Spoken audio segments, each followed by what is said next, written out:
Good morning. This is Robert Moyeda with the National Weather Service in Miami, and this is the 2022 Wet Season Outlook press briefing. Thank you to the South Florida Water Management District for hosting the meeting, as we've done the last several times. So again, I really appreciate their support and their partnership and our collaboration in giving these seasonal outlooks.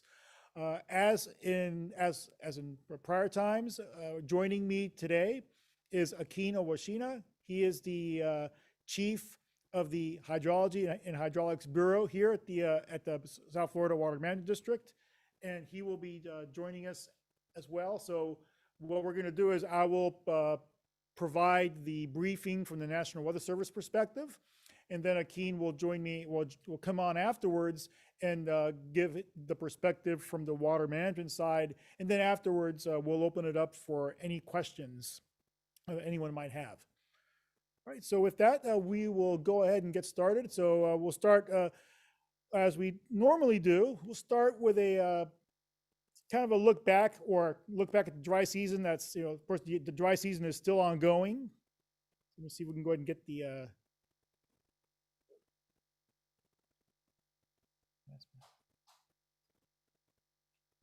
let's see if we can advance the slide here.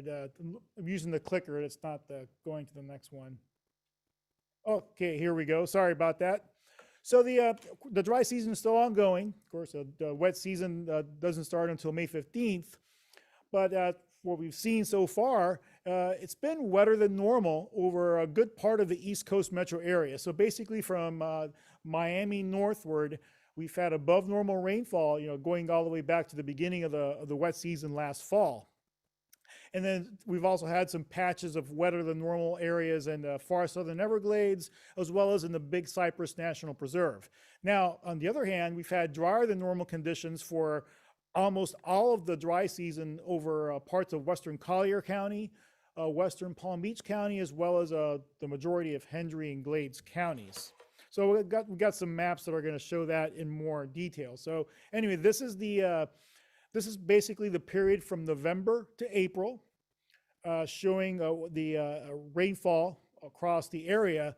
So the darker greens and the yellows, that's the about 20 to 30 inches of rain over the East Coast metro area. So the areas that have gotten the most rainfall this dry season.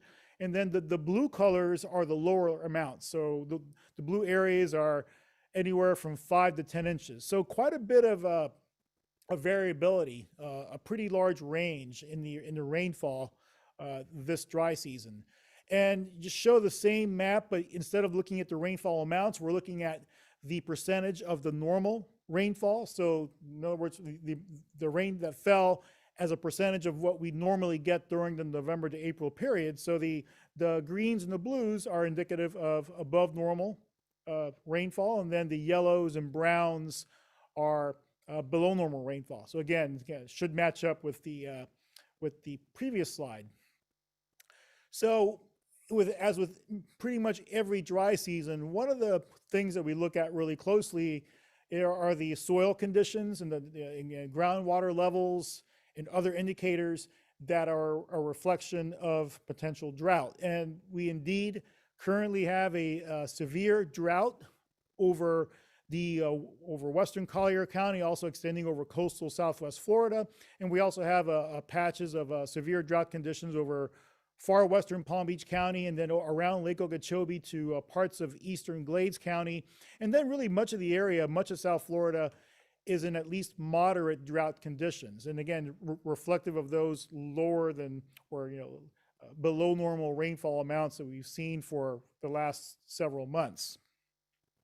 Now, there has been quite a bit of improvement just in the last few days. So this map here, this is the Keach Byrum Drought Index. So this is a reflection of how dry the soils are, how dry the ground is. The blue colors here are actually indicating moist ground levels, and the red and yellow is dry.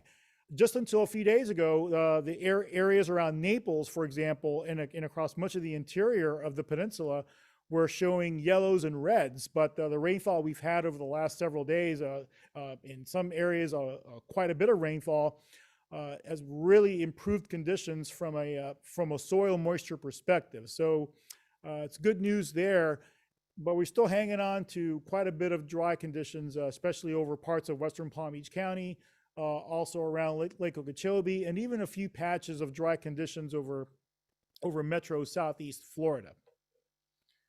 As far as reasons as to why, a lot of the rainfall, even in the dry season, can be relatively random in nature. We currently have the La Nina, which is the part of the global weather patterns that do dictate or at least play a role in some of our more local weather patterns. And as we've seen in the past, La Nina tends to lead to drier than normal winters or dry seasons across South Florida. And although we've seen that over a good part of our area, we have had some periods of heavy rainfall along the East Coast. And again, that's the reasons why we actually have above normal overall over the entire course of the dry season, although even on the East Coast, we've had some pretty significant periods of dry weather.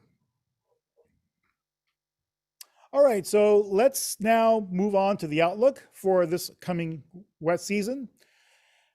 General conditions we can characterize for the rainy season as basically near constant warmth and humidity, or high levels of humidity. So daily high temperatures in the 80s to even 90s as we get to the middle of the summer. Low temperatures don't get really lower than the 70s. Some days we don't even get low temperatures to drop below 80. Near constant dew points in the 70s, and that's again a reflection of the humidity levels, and that helps to lead to daily or near daily showers and thunderstorms, which tend to exhibit a diurnal pattern. So not every day, but on many days, we'll get showers and thunderstorms over the water at night, and then over coastal locations in the night and early morning hours, and then over in the afternoon and evening hours. Most of those showers and thunderstorms will focus over the peninsula, many times over the interior part of the peninsula. So that's sort of your average rainy season conditions that we see most every day. Rainy season begins May 15th and ends on October 15th, and those are fixed dates that we went with several years back, and that was based on historical, objectively analyzed start and end dates, over like a 40 to 50 year period. It applies specifically to the southern part of the Florida Peninsula, so generally from Lake Okeechobee southward. As you go north in the state, if you can define a rainy season, the starting date might be a little bit later, maybe by a week or so, and the ending date might be just a little bit earlier. So we want to make sure that I mention that these dates apply specifically to southern Florida. And we're currently in a transition period. These rains that we've been having the last several days or even a week do resemble what we typically get during the wet season. So I think we're in this transition period right now. And these transition periods can last anywhere from a week or two, sometimes more. So we can also expect perhaps some lingering periods of dry weather before the rainy season really kicks in earnest. So even though we have the starting date is May 15th, we could still have lingering periods of dry weather near that start date or even after the start date. So I talked about the moisture levels increasing during the rainy season. So this is a good example of what we kind of look at. So these are average atmospheric moisture levels across southern Florida and how they, on average, they increase as you get into the month of May. So this green box here is showing how those levels of moisture increase as we go from the dry winter and spring into this area here, or this time frame from May to October. And then once you get to the middle of October, the moisture levels begin to decrease on average again. We can also try to define this by coverage of rainfall, going back, over a period of, let's say, a couple of decades. So this is the medium daily rainfall for, we're just picking a couple of counties here as representative examples. For Broward County, for example, we see the medium daily rainfall coverage increase quite a bit as you go from the dry months of February, March, and April, for example, and then in sort of like around the middle of May or maybe towards the latter part of May, those values increase quite a bit and they stay pretty high all the way until you get to October. And then they, once you get to the right of this black line, they drop off again. So again, we have data that supports in general these beginning and end dates of the rainy season. So this is the same data, but for Collier County, very similar. So, towards the latter part of May, we start to see an increase in the coverage of showers and thunderstorms, and then a similar decrease as we get into the month of October. So these are average rainfall amounts during the rainy season for select locations across South Florida.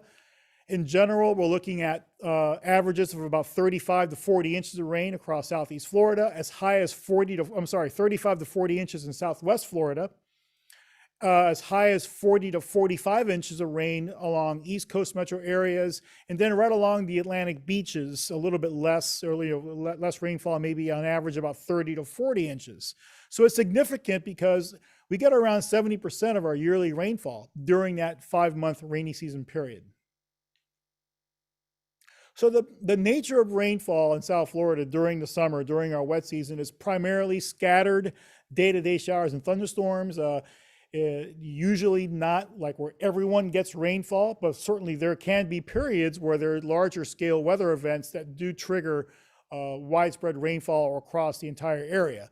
But those tend to be the exception rather than the rule. Therefore, the summer rainfall totals can vary widely from location to location. For example, they can vary widely from the East Coast to the West Coast, and they can even vary just in very short, 5 to 10 miles apart. There can be very wide, large differences in the rainfall amounts.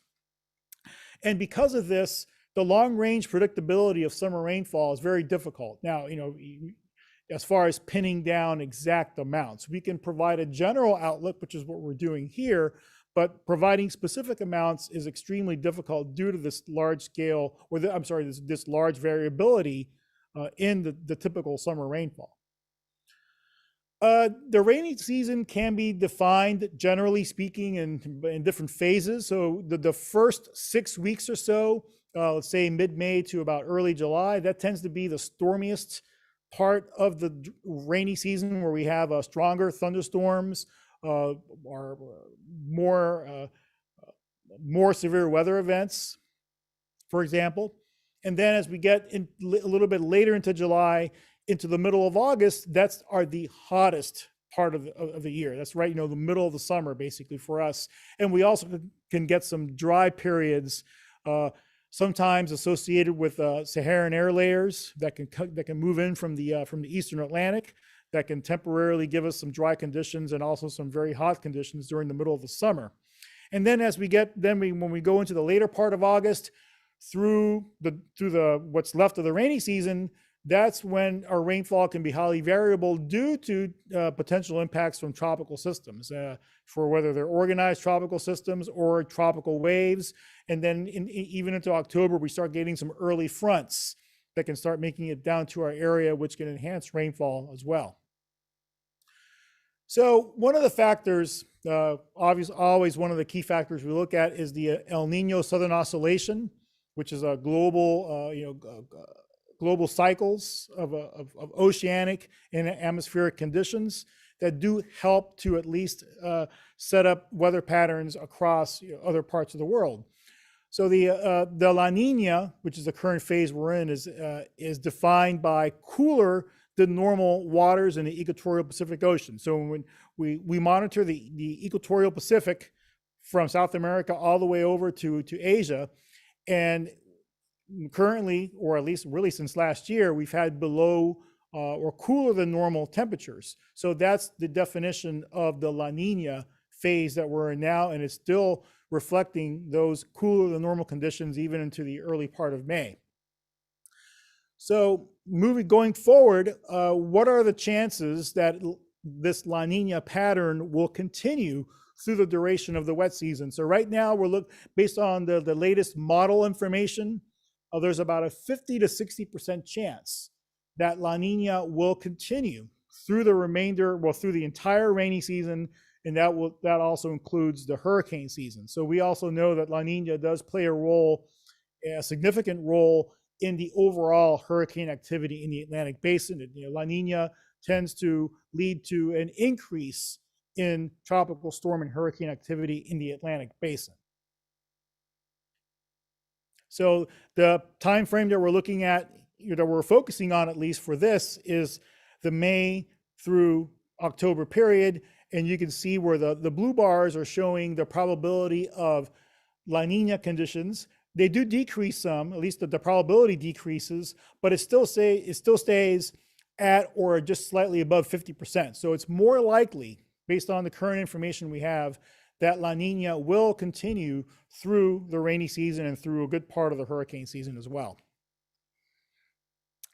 So this shows, at least for the last 12 years, the alternating El Nino and La Nina cycles, that's the characteristics of these cycles, that they last or they reoccur, let's say, about every 3 to 7 years. So the red squares here are periods in which we had the El Nino conditions, and the blue periods are La Nina conditions. So going back to the summer of 2020, that's when we started with the La Nina conditions, and those have largely persisted all the way, for really almost 2 years now. So we've had a couple of years of repeating La Nina conditions, and again, we expect at least a likelihood that this will continue for what's coming up here this summer and this hurricane season. So if we end up getting into a neutral phase, where in other words, La Nina maybe fades a little bit, then that decreases the predictability of not only the wet season, but also what kind of tropical activity we might get, or in other words, number of storms. That means, so when we have a neutral or an ill-defined ENSO, the signals are weaker, then we have to look at other things or other indicators out there that can help us, at least give us a clue as to what the conditions might be, several months down the road. So we look at things like, we look at, of course, the Climate Prediction Center, which is our NOAA's long-range forecast center. We look at long-range weather models. And we also look at trends. In other words, what's occurred over the last, let's say, 10 to 20 years. And at least here for Southern Florida, we know that just based on trends alone, we've had mainly warmer and wetter summers during that last decade or two. And then we also look back at analogs, which are past years with similar preseason conditions, so that maybe we can anticipate what it will be like this season based on what's happened in the past when we've had a similar preseason setup. So we're going to kind of step through these one by one really quick. From the model perspective, they're really not very definitive. This map is showing the probability of above or below normal precipitation across the United States during the first half of the rainy season, as well as the second half of the rainy season. And it really, for Florida, it's showing white, which is basically there's no real clear signal, as at least based on the ensemble or different members of these models that we look at. So that's the same thing, not just for the first part of the rainy season, but it also translates into the second part of the rainy season as well. So there's quite a bit of uncertainty, at least from the model perspective, as to whether we're going to have a wetter or drier than normal summer. So we look at the trends, however, from a temperature standpoint, certainly you can see at least over the last 30, 40 years, which is the right side of this graph here for Southeast Florida, there has been a trend towards warmer temperatures, or higher temperatures, warmer summers across Southeast Florida. Then from a precipitation standpoint, there also has been a trend towards slightly wetter summers. Not as dramatic of an increase as the temperatures, but still you can see these green colors here above this line are showing that at least over the last couple of decades, there has been a trend towards wetter than normal summers. Now, if we look at the interior and Southwest Florida for temperature and for precipitation, the same trend. So temperatures warming, in general over the last 30, 40 years, and precipitation not as dramatic as temperatures, but still showing a general increase relative to the long-term normal for rainfall. So analogs then, we look at past years in which we've had La Nina during the winter leading up to the dry season, leading up to the wet season.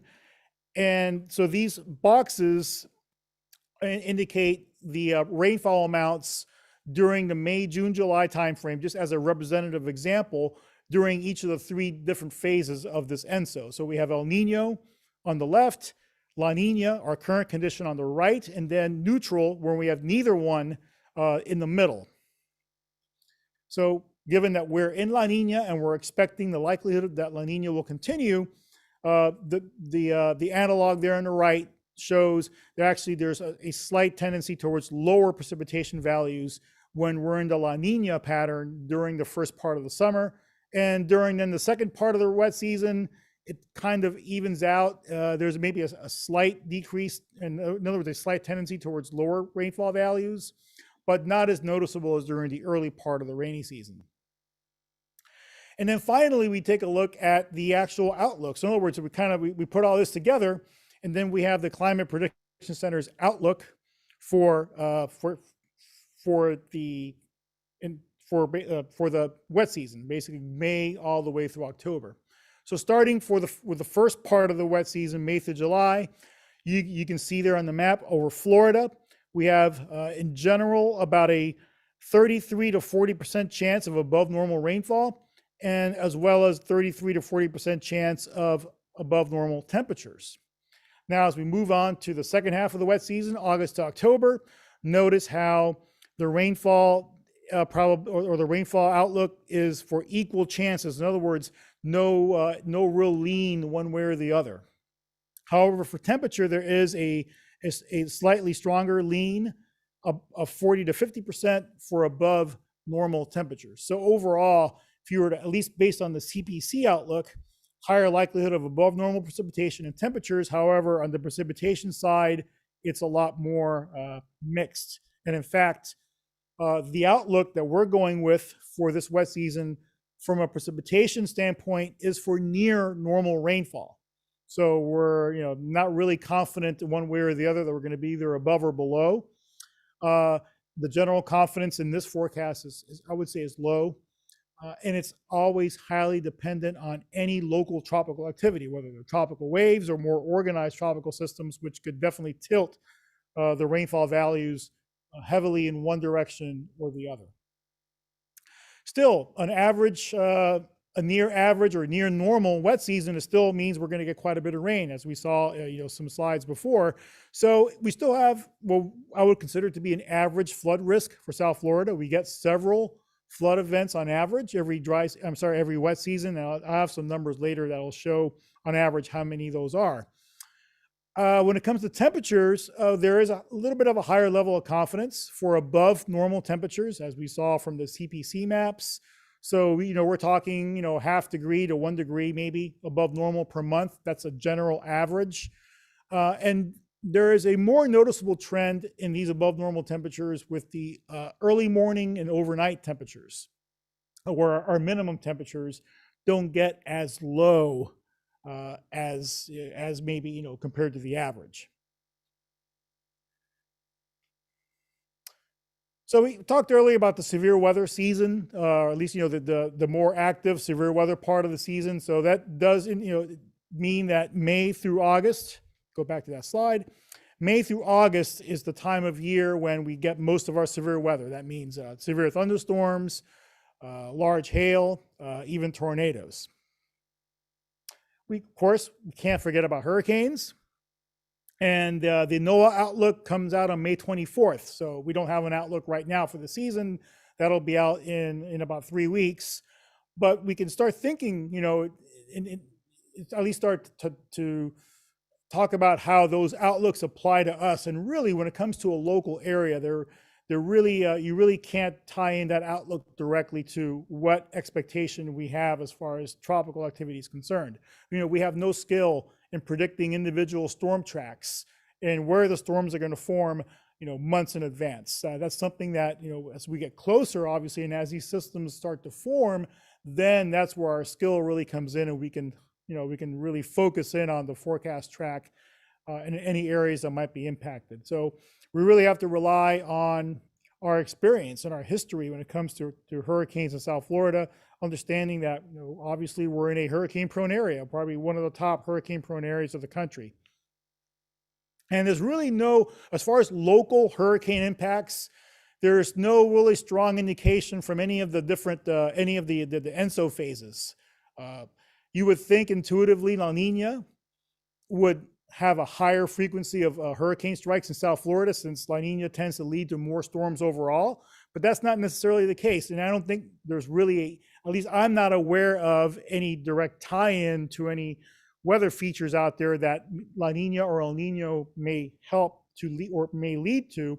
If there is a link out there, it's still, I think that's still something that is has yet to be confidently discovered.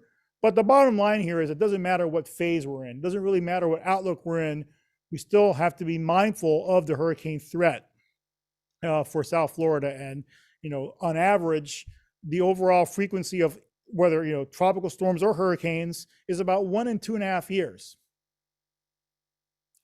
Now, there are other hazards that the rainy season or that accompany the rainy season that we have to be mindful of. Lightning, of course. Lightning is something that Florida is familiar with, or we should all be familiar with here in Florida. In South Florida alone, we average 2 deaths and 9 injuries per year from lightning strikes. We talked about the severe weather season, May through August. So the peak of that's the peak of the tornado and severe thunderstorm season. Flooding, we get an average of 8 to 10 flood and heavy rain events during the wet season. And then we also get a lot of water spouts. We average anywhere from 25 to 35 reported water spouts during the rainy season. So we want to, just make just a few safety tips here, just as reminders. Tornadoes, tornado warning means that a tornado has been sighted or it's been observed on radar and it's expected to touch down or to affect an area just within a few minutes. So that means tornado warning means take action.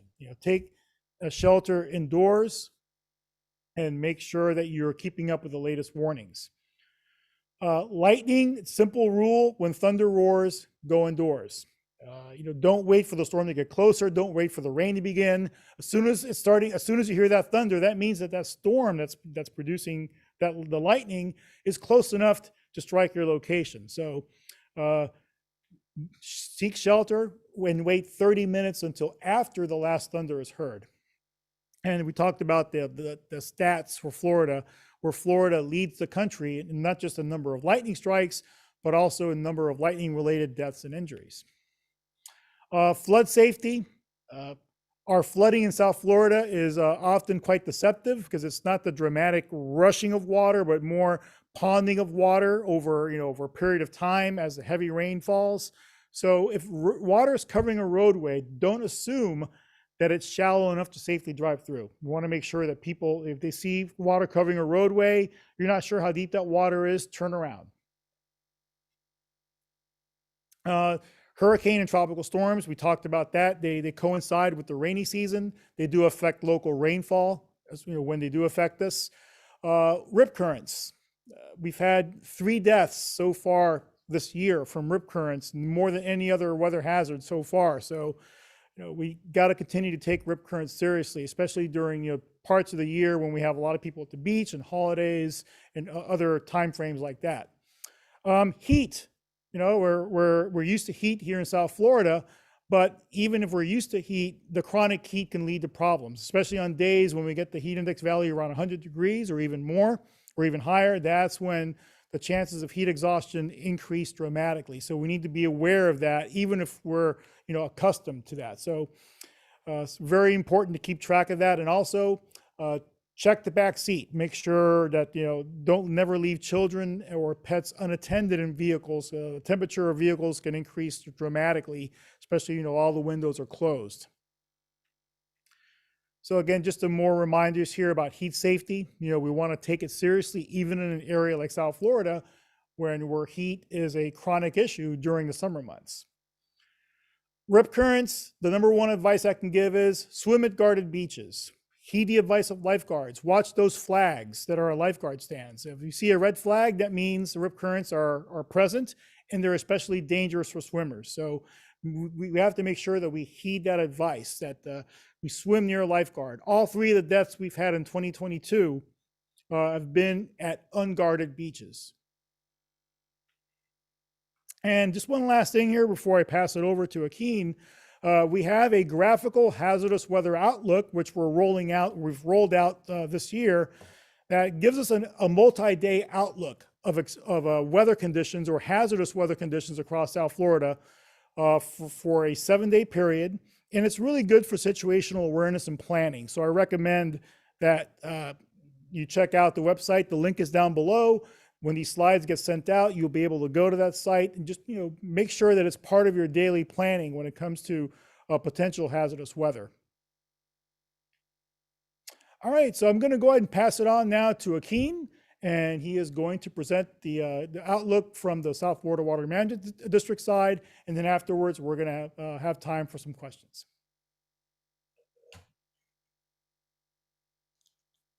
Thank you, Robert. Good morning. My name is Akin Owoshinon. I'm Chief of the Hydrology and Hydraulics Bureau here at the South Florida Water Management District. Today I'll be talking to you about the water condition, how we're exiting the dry season, and how we're set up for going into the wet season. If you could pull up the slide deck. Okay. So I usually try to give these presentations by telling you about the regional rainfall, some historic records. And what you're looking at is the total district rainfall for approximately a 1.5 to 2 year period. I'd like to focus you on the dry season that we're just exiting. Started mid-October last year, all of November, and all the way through what we hope will be about mid-May, about May 15. The key takeaway from this slide was that other than November, which was wet and well above the normal average, most of the other months were below average, and there was a deficit, a rainfall deficit. And the way you can tell from this graphic is that the red colors represent how much of a rainfall deficit in inches we recorded over the entire period. Now, April was just a tad over the historic average, and we're beginning to keep an eye out on what we'll see in May. Now, where the rain fell is just about as important to us about how much rain fell. And so what I'm showing with this particular slide are two pieces of information that I'd like you to pay attention to. One, to the left, you're looking at the rainfall distribution across the district for the month of April. You would notice that the West Coast area around Lee and Collier County got significantly above normal rainfall for an April month. And also the northern part of the system in the upper Kissimmee and the coastal part of the East Coast also got a fair amount of rainfall. If you look at the accumulation over the entire dry season, however, you'll see that most of the district was below average. In fact, we had about 85% of average recorded across the entire district this past dry season. That's about almost 2.5 inches total deficit. But interestingly, depending on where you are located, you could actually have received a fair amount of rainfall, and upper Kissimmee this dry season was wetter than normal. So how does that reflect in the system? I'm going to show you a number of lakes in the upper Kissimmee where we keep an eye on the water levels as we go in and out of seasons. To help you interpret these graphics, pick any one of the three. You would see a trace in green and blue, and I'll speak about those in a minute, but you'll also see a line in red. That line in red represents the schedule, the operational schedule for each of those lakes, developed by the U.S. Army Corps of Engineers when they designed the Central and Southern Florida project. The simplest way I can explain the schedule is it's the level that you're trying to manage or make different lake management decisions around. If you're below the schedule or just around it, that's where you want to be. If you're above the schedule, you're making operational decisions to move you below the schedule. And the shape of the schedule kind of describes our operational strategy. The way the lakes operate, you want to have lakes that are low, not empty, but relatively low, going into the start of the wet season. So you'll have locations or area to store rainwater or stormwater that's discharged during a rainfall event.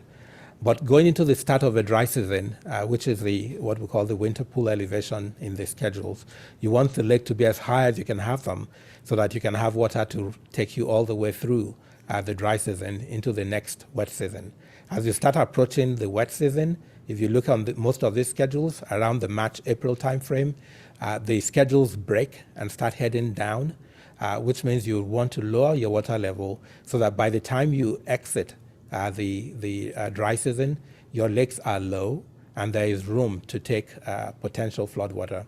As you'll notice with the green and blue traces, for the lakes that I'm showing here, we've been able to pretty much, we're on track to hit the dry season, end of dry season targets on the majority of the lakes. And even the Kissimmee, where we had a rise in April, we're able to kind of bring the recession back so that we're back within schedule for this part of our system. Now I'll move you a little bit further south, and that puts you in Lake Okeechobee. The Lake Okeechobee is the central, it's called the liquid heart of Florida. It's essentially the central biggest single storage we have, and it's a natural lake as well. And for that reason, it has to be operated looking at both its needs as well as the needs of the region. Water for the environment, water for all of us, drinking water, water for agriculture, but also, like I mentioned earlier, it's a natural system. And so we try to operate it within elevations of roughly about 12 and 15. That's where the Corps of Engineers would like to see it. What you are looking at on this graph are several traces representing the lake stage over many, many years.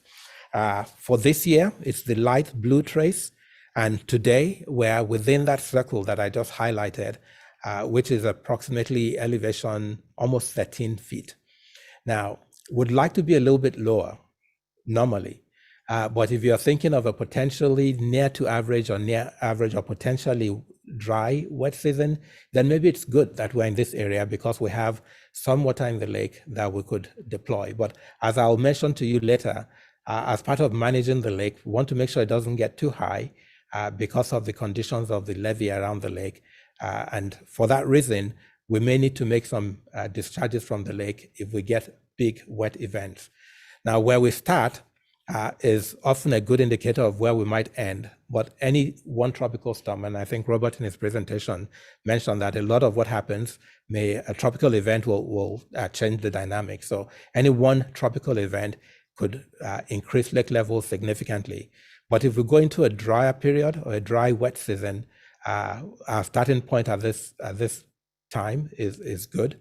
And it minimizes the chances that the lake levels will fall into the yellow band, which is the water shortage management band, within which we may have to make decisions to implement water restrictions. So there are a number of tools that we use to help manage the system and to give us some kind of an indication on the likelihood that we would be in water shortage or we'll have extreme high water within the lake. One of them that I'm showing is what we call the position analysis, dynamic position analysis tool. What this tool does is it takes current condition, and for today's presentation, I'm working off the month of April. We're updating this product, and in a few days, we'll have an update of this product for the month of May. But it takes a starting condition for every month and then goes through using historic rainfall to predict or to project what lake levels might be over the next 11 or so months. What that helps us to do is to accumulate the record for multiple realizations and put some likelihood or some percentages to the chances of being within a particular zone or at a particular level.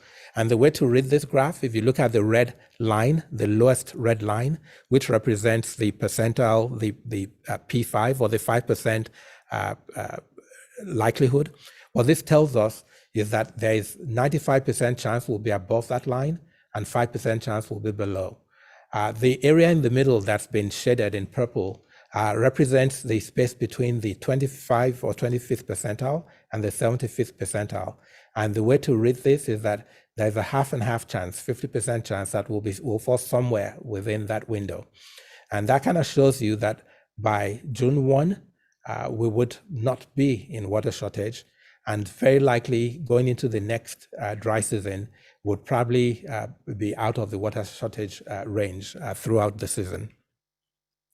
So going even further south in the system, I'll talk about the water conservation areas. Now, this particular graphic we use to communicate to our governing board a few other things, but for today's presentation, I just want to focus on the state of the 3 water conservation areas. These are natural areas. The Central Everglades is a good way to think about them, but they also are areas where we hold water so that we could all live on the East Coast where many of us live. So for the water conservation areas, they similarly have schedules, and our objective in many cases is to not be above the red lines within the schedules that we're showing. There might be occasional exceptions, such as in Water Conservation Area 2, where we are comfortable being above the red line in some cases going into the start of the wet season.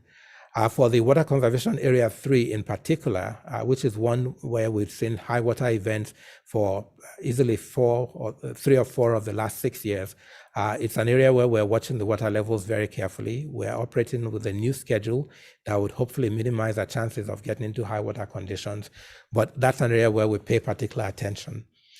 And if you look at the position analysis for the Water Conservation Area 3, it kind of shows, again, starting with April in this case, that for the historic rainfall patterns that we have, there's a good likelihood that we'll stay out of the floor, which is the green line at the bottom, and will stay below the high water line, which is the dotted red line at the top.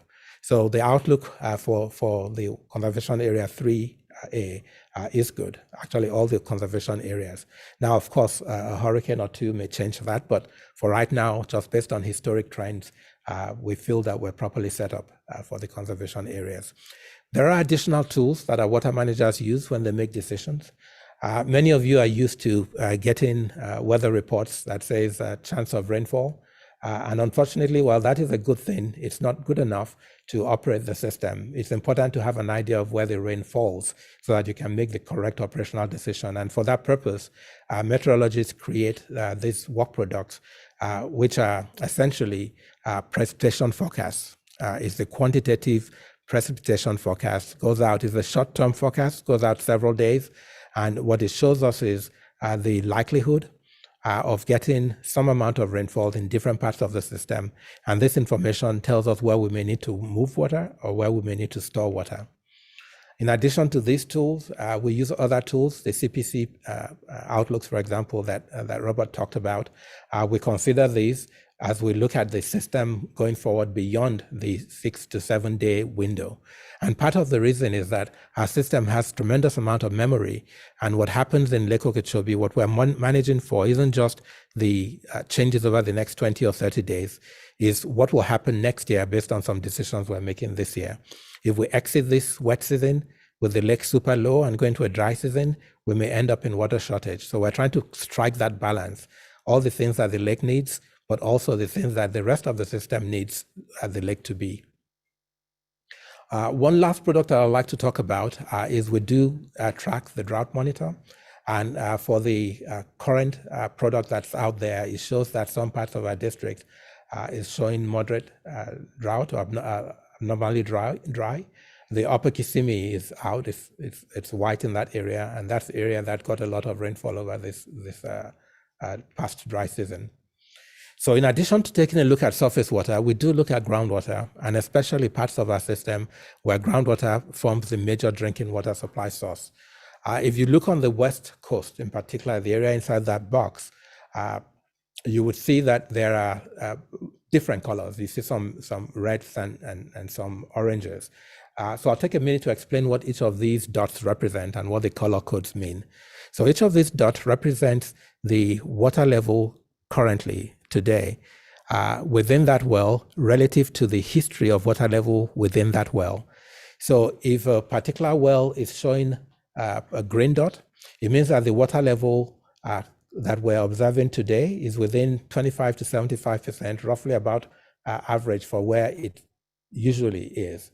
If it's showing a red dot, it means it's in the lower 10 percentile of what the water level typically is, which means it's running low. And if it's showing a black or blue dot, it means it's on the wetter side. It's a little bit higher than what it typically is. Now, in some areas, this is expected, and I'm going to anticipate one or two questions based on the presentation last year. The areas on the West Coast that show red are areas where we're paying a lot of attention, and the local communities are paying some attention to make sure that we don't run into a situation where, as we wrap up the dry season, that we end up with wells that are either drying up or are way too low. We expect that with the onset of the wet season, when we start getting the rains, that the demands on these wells will go down as the need for irrigation and other water uses drop. But we're paying attention to those particular wells. And some of the locations that you're looking at on the East Coast that are blue and or a couple that are black, especially in that area around Tamiami Trail, in South Miami-Dade. Those are areas where we recently started operating the system a little bit differently to add more water to the system and restore the hydro period. So the black dots may be looked at as indicators that the system is working the way it should and that our restoration projects are achieving the results we intend to. So going into the wet season, the district does a number of things, and I'm going to summarize some of them in this slide. This is the time of the year when we take a final look at our system before we get into the really, really busy period when we're moving water.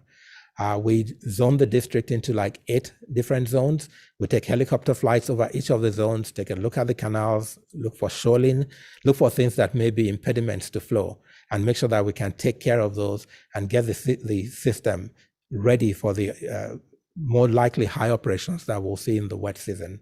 We took a look at our pump stations, we take a look at our structures. We also take this opportunity to finish any maintenance work that we're doing on the assets that we have so that they are ready for the wet season.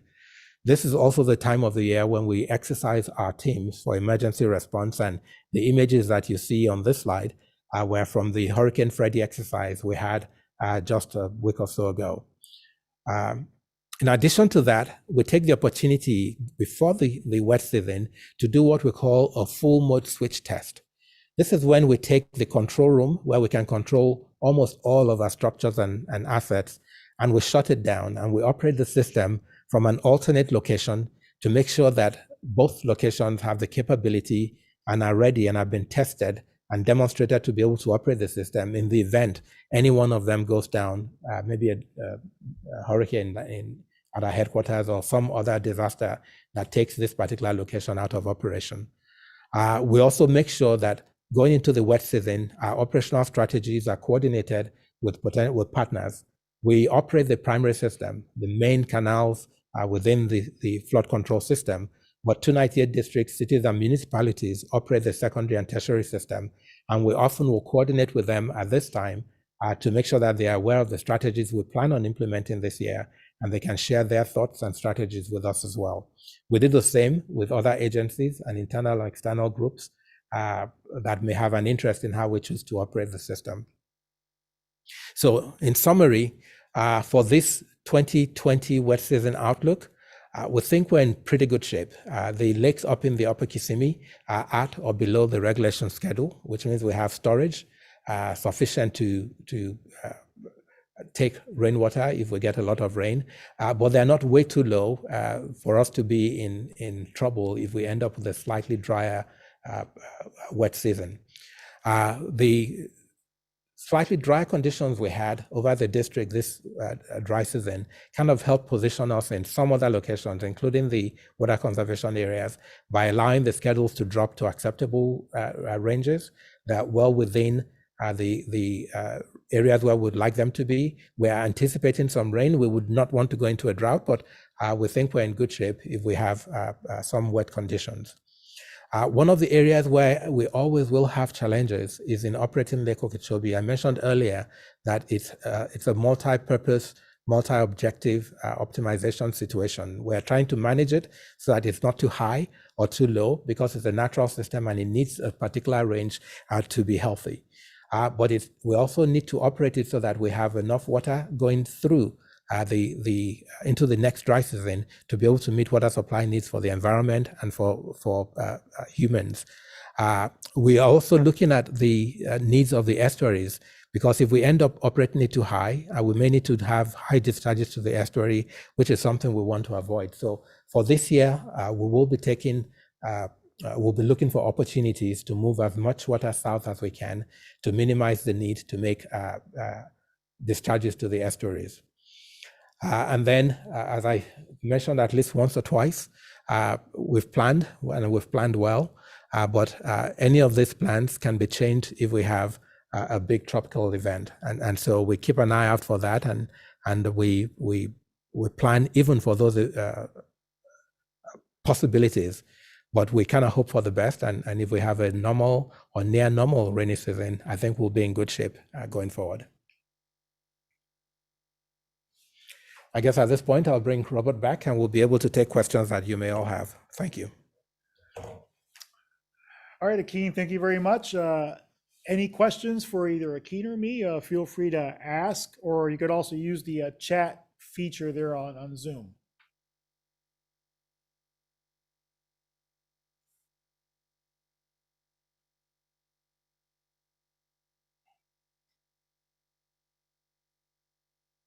All right, I'll just say it again to make sure. Any questions, you can either just say them verbally on the call, or you can put them in on chat.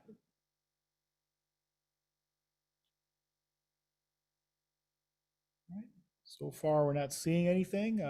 Just, while we wait a couple of minutes, again, I just want to thank Akeem and thank the staff here at the South Florida Water Management District Operations Center for always being gracious enough to open their facility for us to do this. We feel that providing this outlook helps. While we can't forecast precisely what's going to happen, especially several months down the road, at least it gives us an insight, and it does help to plan, to make larger scale planning for any rainfall that might occur during the season, as well as keeping in mind some of the other hazards that we have to keep in mind. Want to make sure that those those safety tips that I mentioned, we certainly take those to heart so we can stay as safe as possible. All right, we have a question. Actually, this question really goes to Akeem, so go ahead, I'll let you handle that.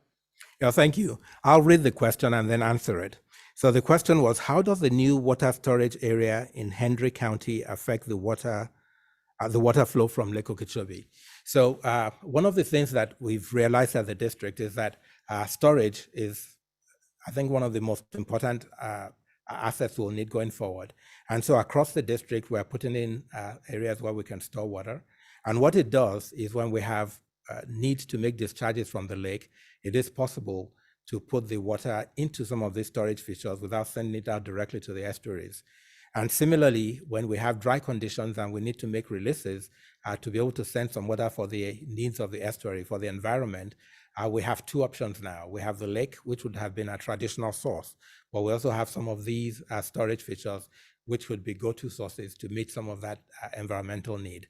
So we incorporate it into our decision-making process.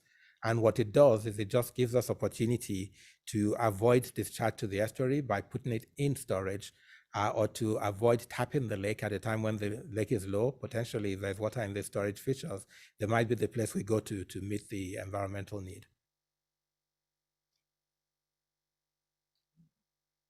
All right. Any other questions?